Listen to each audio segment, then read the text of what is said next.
परकिया ने प्यार के लिए अपने बेटे की जान ले ली। ब्लूप्रिंट पिता और पत्नी को भी मारना चाहता था। नई दिल्ली 21/04। परकिया के प्यार में कुर्बान बेटा गिर गया। दूसरी स्त्री से विवाह करना, पिता ने अपने 2 साल के बेटे की हत्या कर दी। और वह फिर से बच्चे की आवाज है।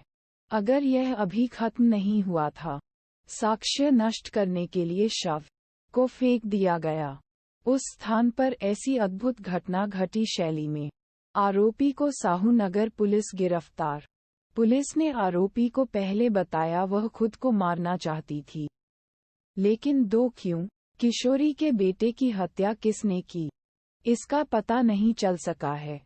पुलिस आरोपी रहमत अली 30 की मौत हो गई और सबूतों से छेड़छाड़ के आरोप में गिरफ्तार किया गया। पूर्ण इसके साथ ही उक्त महिला को भी गिरफ्तार कर लिया गया। पूर्ण उसे शुक्रवार को कोर्ट में पेश किया जाएगा। जानकारी के अनुसार रहमत व उनके पानी ताहिरा बानो बुधवार को साहू नगर थानाध्यक्ष हैं। असद के बेटे की गुमशुदगी का मामला थाने में दर्ज करने आया था, लेकिन फिर बुधवार स्थानीय है मीठी नदी के पास हयात कंपाउंड में बच्चे का शव मिलने की सूचना है दिया। शरीर एक सफेद ताबूत में है। हालांकि पुलिस ने कहा कि रहमान ने ही उनके बेटे की हत्या की थी। मारे गए दूसरी स्त्री से विवाह करना, क्योंकि वह ऐसा करना चाहता था, क्योंकि महिला का रहमत से निकाह होना है। पंथी और बेटे को रास्ते से हटाने को कहा, लेकिन प्रारंभिक अवस्था में अपराध स्वीकार करें, जबकि नहीं किया। बाद में पूछताछ के दौरान उसने सच कबूल कर लिया। पायलट को अपनी महिला मित्र से प्यार हो गया। कॉकपिट को चालू करके निरीक्षण शुरू होता है। डीजीसीए ने किया। नई दिल्ली 21/04। पिछले कुछ दिनों से फ्लाइट विमानन क्षेत्र में उल्लंघन की कई खबरें हैं। कभी कभी किसी साथी यात्री पर पेशाब करना और कभी कभी मारपीट की घटनाएं भी हो जाती हैं। और अब एक और उल्लंघन मिल गया है। यहाँ अपने दम पर एक पायलट है। एक महिला मित्र को विमान के कॉकपिट में प्रवेश करने की अनुमति देना दिया। जानकारी के मुताबिक 27 फरवरी को दुबई से एयर इंडिया का पायलट दिल्ली आ रहा है। एक महिला मित्र को एक हवाई जहाज के कॉकपिट में पेश करने के लिए लिया और ऐसा करके वह एक नागरिक है। नागरिक उड्डयन मंत्रालय (DGCA) के नियमों के उल्लंघन। बताया जाता है कि पायलट खास ने केबिन क्रू को बताया कि जब उसका दोस्त कॉकपिट में आता है तो उसका स्वागत करना चाहिए। इतना ही नहीं, बल्कि पायलट अपने दोस्त के लिए बिजनेस क्लास का खाना भी परोसा गया। पायलट ने अपने दोस्त को कॉकपिट में बिठाया। DGCA के सुरक्षा नियमों का उल्लंघन। DGCA में शिकायत दर्ज कराई गई है। एक अधिकारी ने कहा कि एयर इंडिया मामले की जांच कर रही है के लिए एक कमेटी का गठन किया गया है। DGCA विमान कर्मचारी को तलब किया गया है। उसे शुक्रवार को देखें कहा जाता है। दूसरी ओर एयर इंडिया की ओर से मामला घटना को गंभीरता से लेते हुए जांच की जा रही है, जारी रखने की बात कही। DGCA की घटना जानकारी दी और जांच में सहयोग किए जाने की बात कही। ऐसे प्रसंगों में कंपनी जीरो टॉलरेंस की नीति रखती है। यात्री सुरक्षा सर्वोपरि है और घटना में साथ ही कहा कि आवश्यक कार्रवाई की जाएगी। एयर इंडिया ने कहा। IIT मद्रास में एक और छात्र आत्महत्या, 4 महीने में चौथा मामला। नई दिल्ली IIT मद्रास का एक छात्र कथित तौर पर आत्महत्या कर ली। शुक्रवार पुलिस ने ये जानकारी दी है। पुलिस की जानकारी बीटेक द्वितीय वर्ष में छात्र के अनुसार वह पढ़ाई कर रहा था और कॉलेज कैंपस में था। आत्महत्या कर ली। छात्र का घर भी प्रांत में। गौरतलब है कि IIT मद्रास में इस साल ये चौथी आत्महत्या है। आयोजन 2018 के बाद से यह 12वां मामला है। पुलिस ने घटना की जांच शुरू कर दी है। चेन्नई एक पुलिस अधिकारी ने कहा, मर गया शव को पोस्टमार्टम के लिए भेज दिया गया है। IIT मद्रास के परिसर में प्रारंभिक जांच शुरू हो गया है। हालांकि इस मामले में वह आगे कोई जानकारी नहीं दी गई। गौरतलब है कि इससे पहले IIT मद्रास, तमिलनाडु के एक PhD छात्र उन्होंने बेलाचेरी में आत्महत्या कर ली। आत्मघाती 32 वर्षीय युवक पश्चिम बंगाल का रहने वाला है। IIT मद्रास में पिछले 2 महीनों में आत्महत्या का ये तीसरा मामला है। बढ़ते कोरोना वायरस की चिंता, 24 घंटे में पता चला 11,692 पॉजिटिव, जान गंवाई 28 संक्रमित। नई दिल्ली 21/04। देश में जारी है कोविड संक्रमण। शुक्रवार स्वास्थ्य केंद्र मंत्रालय द्वारा जारी सूचना के अनुसार पिछले 24 देश में 1 घंटे में 11,692 नए कोविड संक्रमितों की पहचान कर ली गई है। इसी तरह अंतिम 24 घंटे में 28 लोगों की मौत हुई। देश में जिसमें सिर्फ केरल में 9 लोगों की मौत हुई है। पूर्ण देश में इस समय सक्रिय संक्रमित हैं संख्या 66,170 है। तो यही है कल के संक्रमितों से कम। आइए जानते हैं देश में गुरुवार को 12,591 संक्रमित मिले था। अभी प्रतिदिन 2,29,739 टेस्ट हो रहे हैं किया जा रहा है। दैनिक संक्रमण दर 5.09 है, 1% है। तो साप्ताहिक संक्रमण है दर 5.33% है। स्वस्थ दरें अब 98.67%। देश में ठीक हो गया व्यक्तियों की कुल संख्या 4,42,72,256 है। पूर्ण दूसरी ओर 220.66 करोड़ वैक्सीन की खुराक दी जा चुकी है।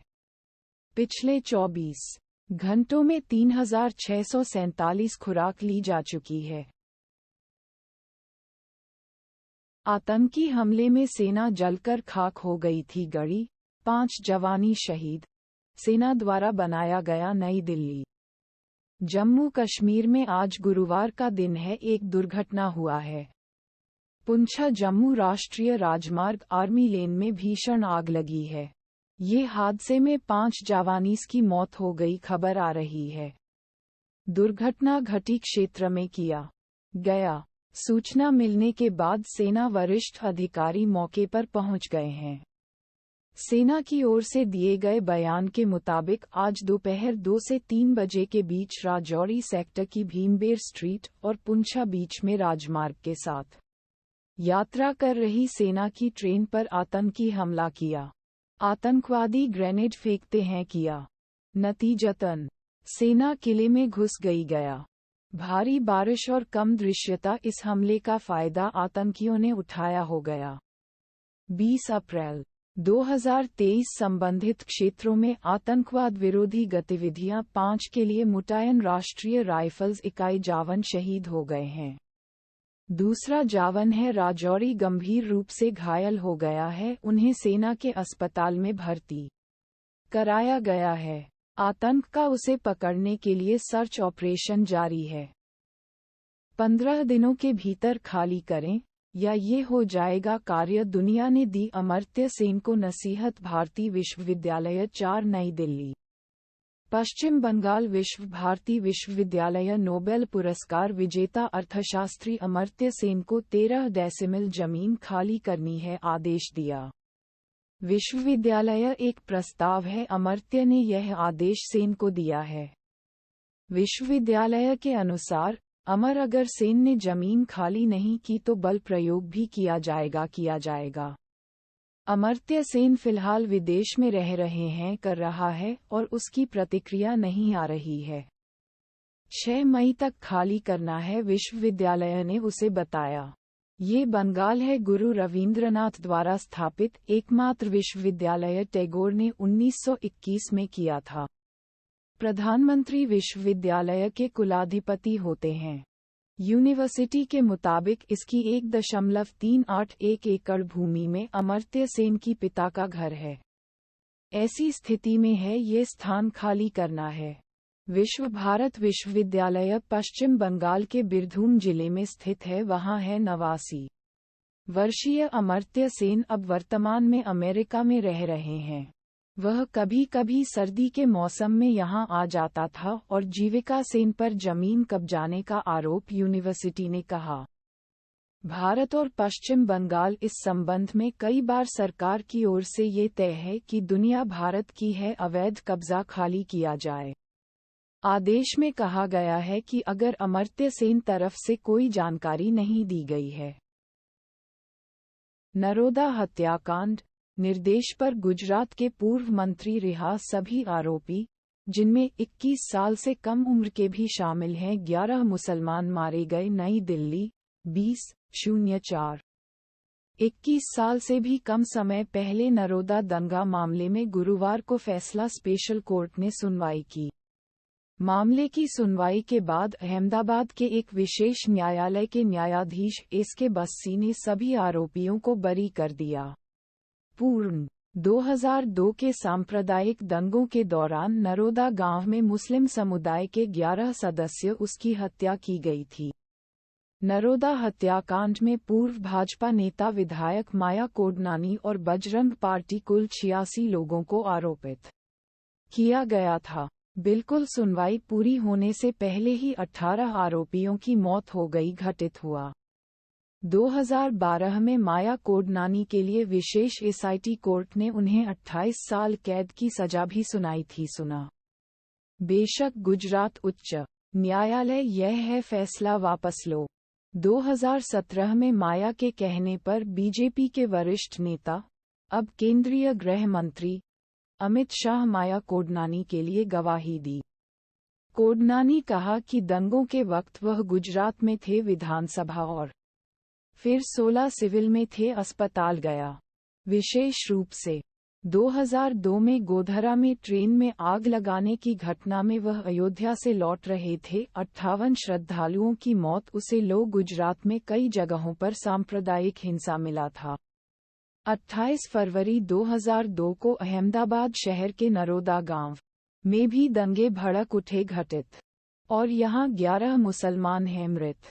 हिंसा के आरोपी के खिलाफ भारतीय दंड संहिता की धारा 302 हत्या, 307 हत्या, उद्यम 143, गैरकानूनी भीड़ जब्ती 147, दंगा 148, आपदा एक हत्यारे को गिरफ्तार करके दंगा करना 120B, अपराध साजिश पर मुकदमा चलाया गया।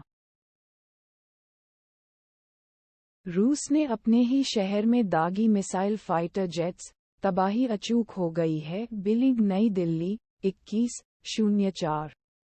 मिसाइल मारो अपने ही शहर में रूस ने किया। गलती से एक रूसी युद्धपोत उनके ही शहर पर मिसाइल दागी। गुरुवार को यूक्रेन के पास एक युद्धपोत बेलगोरोड उड़ान का समय मिसाइल लगी। इस विस्फोट के परिणामस्वरूप शहर के कुछ समुद्र तट क्षतिग्रस्त हो गए हैं।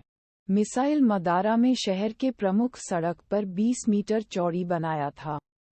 रक्षा मंत्रालय की ओर से प्रदान की गई जानकारी का सारांश संगठन टास की ओर से कहा। एनी बेलगोरोड के क्षेत्रीय गवर्नर हैं व्याचेलोव ग्लेडकोव से जानकारी के साथ आपातकाल की स्थिति घोषित कर दी। रूस का रक्षा मंत्रालय ने बेलगोरोड के माध्यम से कहा, उड़ान में सुखोई Su-34 एयरफोर्स के विमान ने गलती से इस मिसाइल को हिट कर दिया। पूर्ण ये शहर यूक्रेन की सीमा के पास है स्थित। घटना में 2 महिलाएं घायल हो गई, व्याचेलोव ग्लेडकोव ने कहा। तो इस हादसे में रक्षा मंत्रालय क्या है? यह नहीं कहता कि हत्या का इस्तेमाल किया गया था।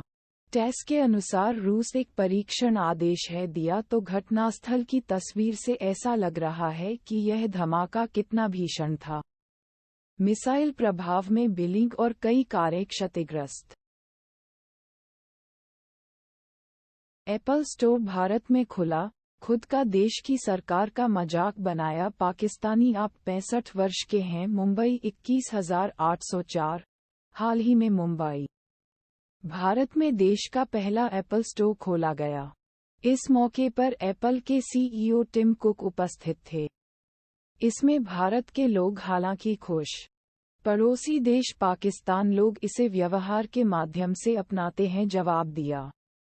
अब आपका देश। उन्होंने पाकिस्तान की आर्थिक स्थिति का मजाक उड़ाया। एक और जहां एप्पल का भारत में पहला स्टोर है खुला है एथ के साथ, पाकिस्तान की आर्थिक स्थिति, नागरिकों की हालत खराब हो गई है। भारत और पाकिस्तान को एक साथ आज़ादी मिली, लेकिन आज की स्थिति अलग है। भारत में प्रतिदिन नई चीजें हो रही हैं। दूसरी ओर पाकिस्तान दिन का दुखद अंत आ रहा है। अप्रैल 18, 2023 भारत में एप्पल स्टोर खोलने के लिए सोशल मीडिया प्लेटफॉर्म पर पाकिस्तान के कई लोग बधाई हो। कुछ लोग भारत भी तुलना करके अपने देश का मजाक उड़ाव किया। एक उपयोगकर्ता भारत में एक एप्पल है दुकान की फोटो पोस्ट कर पाकिस्तान के फल बाजार में सेब की बिक्री की तस्वीर साझा करें। लिख रहे हैं कि ये हमारा एप्पल स्टोर है और दूसरा भारत है। अप्रैल 18, 2023 एथ के साथ, हाल ही में चीन में एक उपयोगकर्ता नागरिकों के पाकिस्तान में अल्लाह का मजाक उड़ा रहा है। उन्होंने एक तस्वीर पोस्ट की। कैप्शन पढ़ता है कि एक तरफ लोग टिम कुक के साथ तस्वीरें ले रहे थे, दूसरी ओर पाकिस्तान के लोग चीनी हैं। कोहिस्तान में नागरिकों की निंदा की गई शिकायत के बाद चरमपंथी की एक तस्वीर उठाना। पाकिस्तान की हालत इतनी खराब है कि वहां लोग रोजमर्रा की चीजों की चिंता करते हैं। इस बीच पाकिस्तान जारी है आईएसएफ के साथ जमानत पैकेज समझौता पूरा करने की कोशिश कर रहा है। पाकिस्तानी भी लोग ये भी कहते हैं कि भारत सेब है स्टोर खोलते हुए पाकिस्तान आईएसएफ सौदा नहीं कर पाता। एक उपयोगकर्ता लिखा है कि पाकिस्तान को भारत से सबक लेना चाहिए। आवश्यक प्रवासी श्रमिकों को राशन कार्ड उपलब्ध कराना। राज्य सरकार को भुगतान के लिए 3 महीने का समय मिला है। समय नई दिल्ली। प्रवासी श्रमिकों को राशन कार्ड प्रदान करने के लिए ई-श्रम पोर्टल पर सभी अपना नाम दर्ज कराएं। राज्यों और केंद्र शासित प्रदेशों को 3 महीने सुप्रीम कोर्ट ने समय दिया है। मामले का अगली सुनवाई 3 अक्टूबर को होनी है। रिपोर्ट करने के लिए उच्चतम स्थिति कोर्ट ने केंद्र सरकार को आदेश दिया। जस्टिस इमार शाह और असदुद्दीन अमानतुल्लाह की पीठ ने कहा, अधवा का से अधिक राशन कार्ड के लिए प्रवासी श्रमिकों के पास अपना नंबर है। ई-श्रम पोर्टल पर पंजीकरण करा सकते हैं और उन्हें सरकारी योजनाओं का लाभ मिल रहा है। राज्य और केंद्र को इसे ध्यान में रखना चाहिए। हम प्रशासित क्षेत्र को 3 महीने का समय दे रहे हैं। कौन नतीजतन प्रत्येक सरकार जिला कलेक्टर को रिपोर्ट करती है। कार्य योजना के सफल क्रियान्वयन के साथ प्रत्येक नागरिक के लिए एक खाद्य सुरक्षा योजना पुष्टि कर सकता है। गौरतलब है कि 28 करोड़ 60 लाख प्रवासी और ई-श्रम पोर्टल में गैर आप्रवासी श्रमिकों का अपना नंबर है दर्ज कराए, लेकिन इथू से 20 करोड़ 63 लाखों मजदूरों के नाम राशन कार्ड पर हैं। बाकी का राशन कार्ड सूची में मजदूर का नाम नहीं है।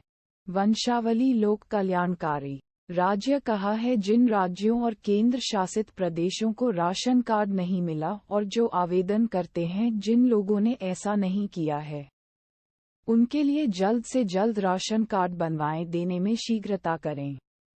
जमा करना। सभी राष्ट्रीय खाद्य सुरक्षा अधिनियम के तहत प्रवासी मजदूरों को राशन कार्ड देने की मांग। अंजलि भारद्वाज, हर्ष मंदिर और जगदीप चोकतार के सुप्रीम कोर्ट में परीक्षा किया। ऊपर वाला सुन चुका है। सुप्रीम कोर्ट ने गुरुवार को सुनवाई की कि राज्य सरकार और केंद्र शासित प्रदेशों को उपरोक्त निर्देश दिया। केंद्र सरकार की ओर से अतिरिक्त सॉलिसिटर जनरल ऐश्वर्या भट्टिया ने पक्ष लिया और कहा, कुल 38 करोड़ 37 लाख 42,394 प्रवासी श्रमिकों में से अब तक 28 करोड़ 86 लाख 23,993 लोगों का नाम ई-श्रम है पोर्टल में पहले से पंजीकृत है। श्रम मंत्रालय द्वारा 26 अगस्त 2021 को ई-श्रम पोर्टल का शुभारंभ किया गया। Audio Jungle।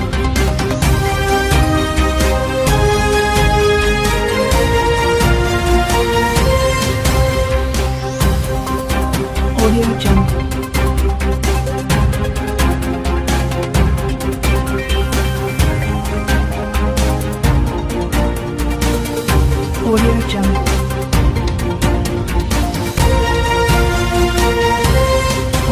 jungle.